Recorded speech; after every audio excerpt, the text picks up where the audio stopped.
Cristóbal Colón nació en Génova, Italia. Esto fue más o menos en el año 1451.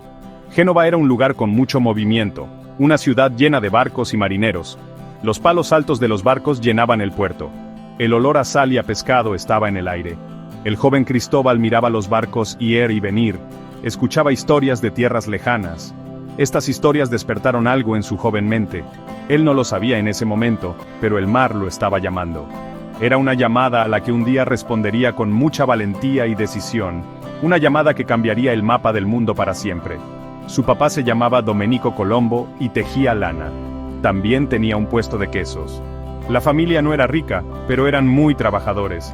Cristóbal tenía hermanos y una hermana. Seguramente ayudaba a su papá con el tejido, pero sus ojos miraban mucho hacia el mar. La vida de tejedor le parecía poca cosa. El mundo se sentía grande, lleno de misterio. Quería ver qué había más allá de las costas conocidas de Génova. Escuchaba a los marineros hablar de tormentas y costas extrañas. Soñaba con aventuras y con hacerse famoso entre los grandes exploradores. Desde niño, Cristóbal aprendió a navegar. Empezó en barcos pequeños. Navegaba por la costa de Italia. El mar Mediterráneo fue su primera escuela. Aprendió sobre los vientos y las corrientes. Aprendió a leer las estrellas en la noche. Estas eran cosas importantes para cualquier marinero. Aprendía rápido, era entusiasta y observador. Cada viaje, aunque fuera corto, le enseñaba algo nuevo.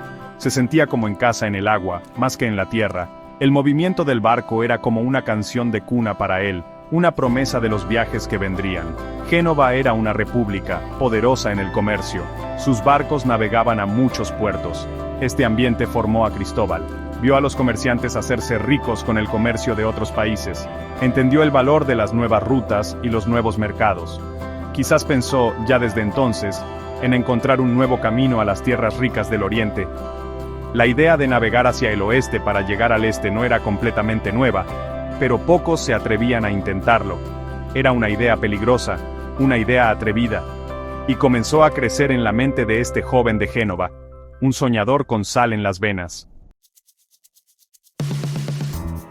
Cuando Cristóbal creció, se convirtió en un marinero con experiencia, navegó en barcos de comerciantes, viajó a muchos lugares, fue a Inglaterra e Irlanda, quizás hasta navegó tan lejos como Islandia, también navegó hacia el sur por la costa de África. Estos viajes no eran solo trabajos, eran experiencias para aprender. Vio tierras diferentes y gentes diferentes. Escuchó muchas teorías sobre el tamaño del mundo. Leyó libros de escritores antiguos como Ptolomeo y más nuevos como Marco Polo. Estas lecturas alimentaron su imaginación y su ambición que crecía. La idea de navegar al oeste para llegar a las Indias comenzó a ser como una obsesión. La mayoría de la gente creía que el mundo era redondo, pero muchos pensaban que era mucho más grande de lo que de verdad era. Tampoco sabían que existían las Américas. Pensaban que solo había océano entre Europa y Asia hacia el oeste. Colón empezó a creer que el océano era más pequeño. Estudió mapas y cartas de navegación. Habló con estudiosos y otros marineros. Juntó pistas, pedacitos de información, cualquier cosa que apoyara su teoría. Estaba convencido de que un viaje hacia el oeste era posible. Creía que podría ser más corto que el viaje largo y peligroso alrededor de África. Su hermano, Bartolomé, hacía mapas en Lisboa, Portugal. Colón se reunió con él allí. Lisboa era el centro de la exploración en ese tiempo. Los marineros portugueses estaban avanzando por la costa de África. Buscaban una ruta por mar a la India. Colón aprendió mucho en Lisboa. Se casó con una mujer noble portuguesa, Filipa Moniz Perestrelo. Su papá había sido gobernador en las Islas Madeira. Esta conexión le dio a Colón acceso a más mapas e información. Sintió que estaba más cerca de probar su idea. Ya no solo estaba soñando, estaba planeando. El deseo de riquezas era una motivación fuerte. Las especias, la seda y el oro del este eran muy valiosos. Encontrar una ruta nueva y más rápida lo haría rico y famoso. Pero Colón también tenía una fe religiosa profunda. Creía que Dios lo había elegido para esta misión. Quería llevar el cristianismo a nuevas tierras. Se veía a sí mismo como un instrumento de la voluntad de Dios. Esta mezcla de ambición, curiosidad científica y ganas de servir a su religión lo empujaba hacia adelante. Estaba listo para arriesgarlo todo por su gran idea. Solo necesitaba que alguien creyera en él y pagara su viaje. Colón presentó su plan por primera vez al rey Juan II de Portugal. Esto fue más o menos en 1485. Portugal era el país que más navegaba en ese tiempo. Parecía el lugar lógico para conseguir apoyo. Colón explicó sus teorías. Mostró sus cálculos de la distancia hasta Asia. Dijo que su ruta hacia el oeste sería más rápida y daría más ganancias. El rey escuchó. Hasta nombró un grupo de expertos para estudiar la propuesta. Esto le dio esperanza a Colón. Sintió que su momento por fin podría estar llegando. Esperó con nervios la decisión, creyendo que su lógica era buena. Pero los expertos portugueses rechazaron su plan.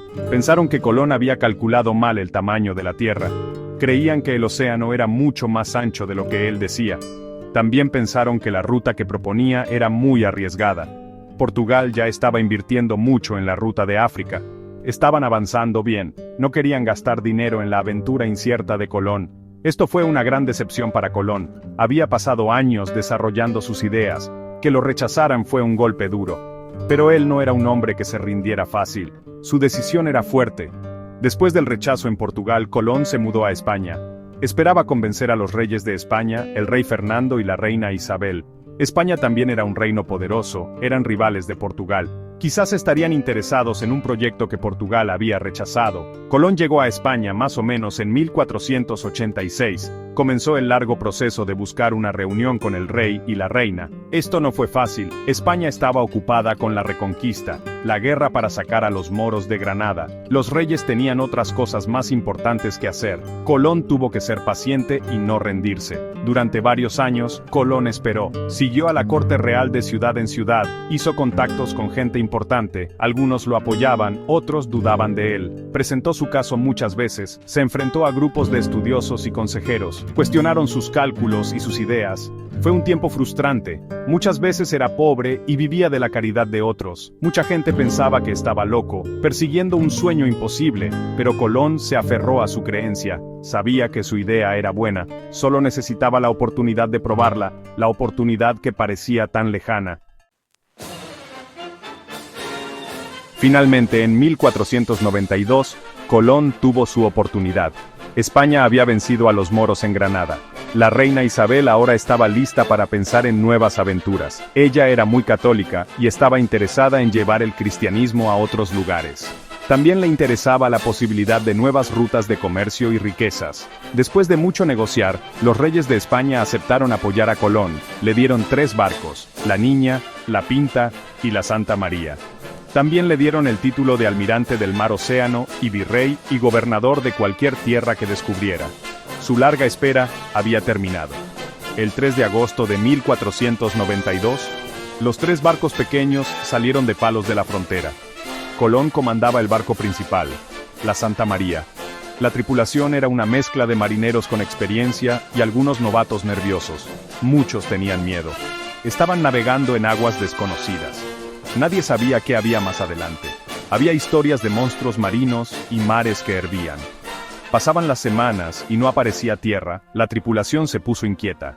Se preocupaban por la comida y el agua. Temían que nunca volverían a ver sus casas. Colón tuvo que usar todas sus habilidades como líder para mantenerles el ánimo. Llevaba 2 cuadernos de bitácora. Uno mostraba la distancia real navegada cada día. El otro mostraba una distancia más corta. Le mostraba el cuaderno falso a la tripulación. No quería que entraran en pánico por lo lejos que estaban de casa. Los animaba mostrándoles señales de tierra, como pájaros o plantas flotando. Pero cuando septiembre se convirtió en octubre, la paciencia de la tripulación se acabó. Se hablaba de rebelarse, pedían regresar. Colón pidió solo unos días más. Prometió que si no veían tierra pronto, volverían a España.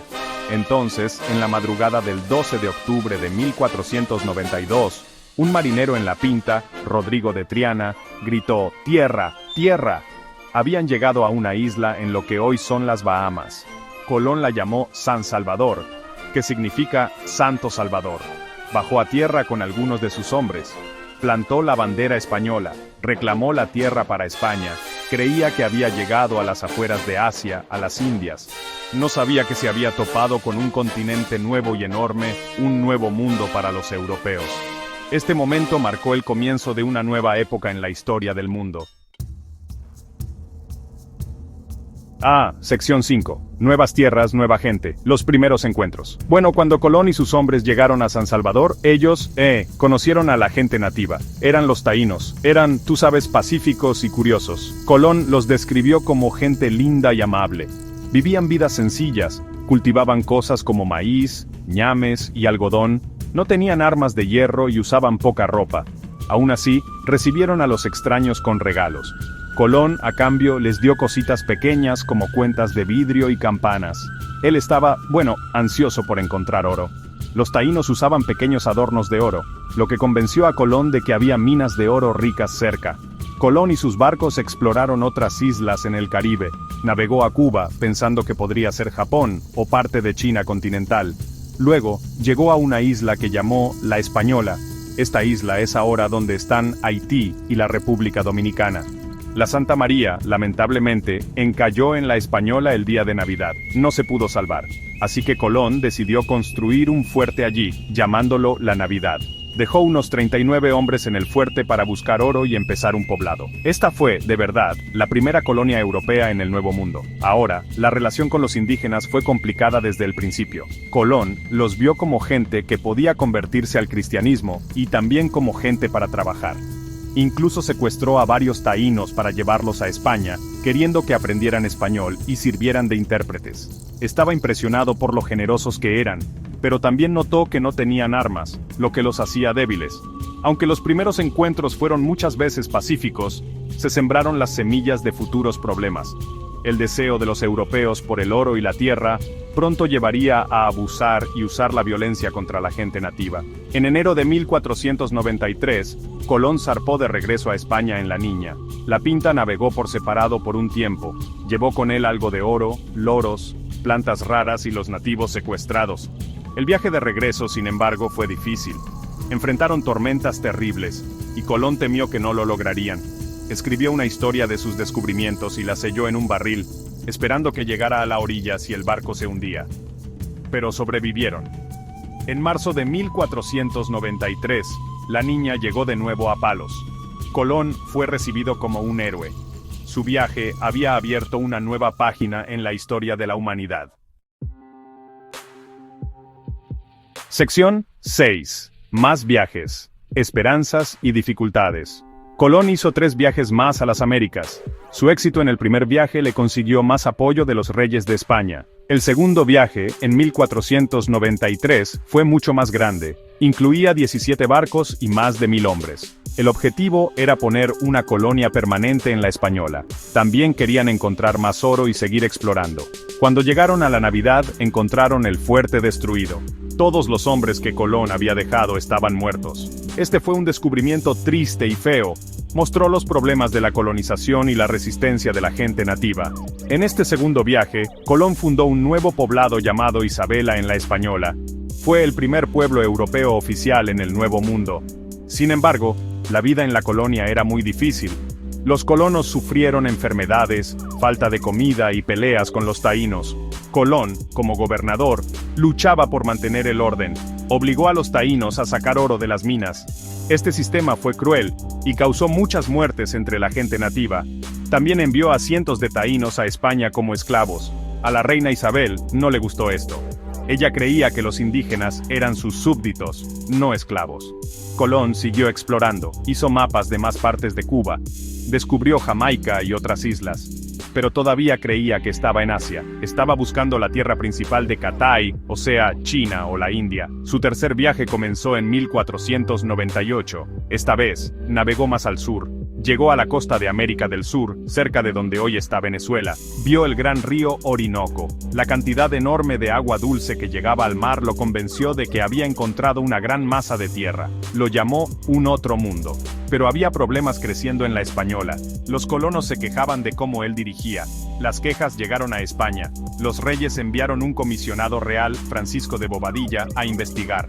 En 1500, Bobadilla arrestó a Colón y a sus hermanos. Los encadenaron y los enviaron de regreso a España. Esto fue una humillación terrible para el almirante. Al final, el rey y la reina lo liberaron, pero perdió su puesto de gobernador. Le permitieron un viaje más, el cuarto, de 1502 a 1504. Exploró la costa de América Central. todavía estaba buscando un paso al Océano Índico. Este viaje estuvo lleno de dificultades, incluyendo barcos hundidos y encuentros con gente hostil. Regresó a España decepcionado y enfermo. Sección 8. Nubes oscuras sobre un legado. Durante siglos, Cristóbal Colón fue celebrado como un héroe. Se le veía como el explorador valiente que descubrió América. Desfiles, estatuas y días festivos honraban su nombre. Representaba la valentía, la visión y el espíritu de exploración. Mucha gente admiraba su decisión de navegar hacia lo desconocido. Sus viajes se veían como el comienzo de una nueva era de descubrimiento y progreso para la civilización de Occidente. Esta forma tradicional de verlo destacaba sus habilidades para navegar y su papel en abrir las Américas para que los europeos vivieran allí y tuvieran influencia. Era una historia de triunfo y aventura atrevida. Sin embargo, en tiempos más recientes, esta imagen de héroe ha sido cuestionada. Historiadores y activistas han señalado el lado más oscuro de las acciones de Colón. Destacan el impacto terrible que su llegada tuvo en los pueblos indígenas de las Américas. Su gobierno en la Española estuvo marcado por una crueldad extrema. Esclavizó a los taínos. Los obligó a trabajos muy duros en las minas de oro. A los que se resistían muchas veces los torturaban o los mataban. Sus políticas llevaron a una bajada enorme de la población nativa por la violencia, el exceso de trabajo y las enfermedades. Esta parte de la historia muchas veces no se contaba en los relatos más antiguos. La palabra descubrimiento en sí misma se ha vuelto controversial. ¿Cómo puede uno descubrir una tierra que ya estaba habitada por millones de personas? Los nativos americanos habían vivido en las Américas por miles de años. Tenían sus propias sociedades, culturas y civilizaciones complejas. Para ellos, la llegada de Colón no fue un descubrimiento, fue una invasión. Marcó el comienzo de la colonización, la conquista y la pérdida de sus tierras y su forma de vida. Esta forma de ver las cosas pide una mirada más crítica a Colón y su legado, reconociendo el sufrimiento que él causó directa e indirectamente. Hoy en día, hay mucha discusión sobre cómo se debería recordar a Colón. Algunos dicen que fue un hombre de su tiempo. Dicen que sus acciones se deben juzgar por cómo se pensaba en el siglo XV, no con los valores de ahora. Otros dicen que la crueldad y la injusticia están mal en cualquier época. Estatuas de Colón han sido quitadas o dañadas en algunos lugares. El Día de Colón ahora a veces se celebra como el Día de los Pueblos Indígenas. Este cambio muestra que cada vez se conoce más la historia complicada y muchas veces dolorosa relacionada con sus viajes y la colonización europea de las Américas que vino después. Sección 9. Colón. Un hombre de su tiempo, una figura para todos los tiempos. Cristóbal Colón murió en Valladolid, España, el 20 de mayo de 1506. Tenía bastante dinero, pero sentía que no había recibido todo el reconocimiento y las recompensas que merecía. Todavía creía que había llegado a Asia, no a un continente nuevo. Fue otro explorador, Américo Vespuccio, a quien finalmente le darían su nombre a las Américas. La muerte de Colón no terminó su historia. Sus viajes habían puesto en marcha cosas que cambiarían el mundo. Sigue siendo una de las figuras más famosas y más discutidas de la historia. Su impacto no se puede negar, aunque sea complicado. Su legado es una mezcla de logros y tragedia. Fue un navegante brillante y un explorador atrevido. Sus viajes necesitaron muchísima valentía y no rendirse nunca. Superó muchos obstáculos para lograr su sueño de navegar hacia el oeste. Abrió el contacto entre Europa y las Américas, lo que llevó al mundo globalizado que conocemos hoy. Estos son logros importantes. Cambiaron el rumbo de la historia. Para muchos, él simboliza el espíritu de aventura y la búsqueda de nuevos conocimientos.